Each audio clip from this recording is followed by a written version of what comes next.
Sabi ng mga ibang tao, bakit ngayon lang daw naghain ng resolusyon si Senator Risa Hontiveros para imbestigahan si Pastor Apollo Kibuloy?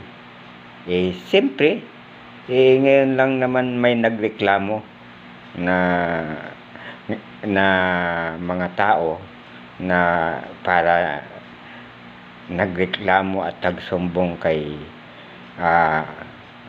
Senator Risa sa kanyang komite, ang mga tao na inabuso daw ni Pastor Kibuloy.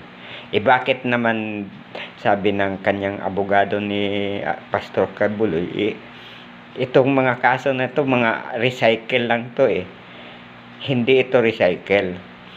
Itong mga kaso na ito ay kaso na ito doon sa US. Iba naman ang mga naging biktima doon na nagreklamo. Mga Amerikana naman yun.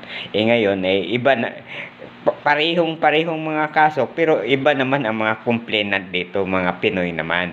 Kaya magkaiba yon, hindi yun recycle.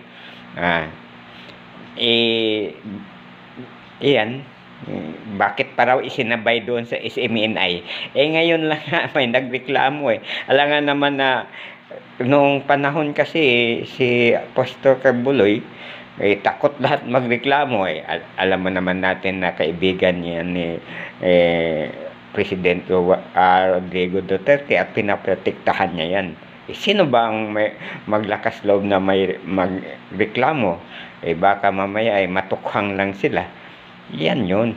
Ngayon, hindi na siya presidente ngayon at parang wala nang lakas dahil wala na. Mga kakampi niya nagsipaglayasan na sa kanya O di, ito na ang tamang pagkakataon para magreklamo sila. Magandang araw sa ating lahat.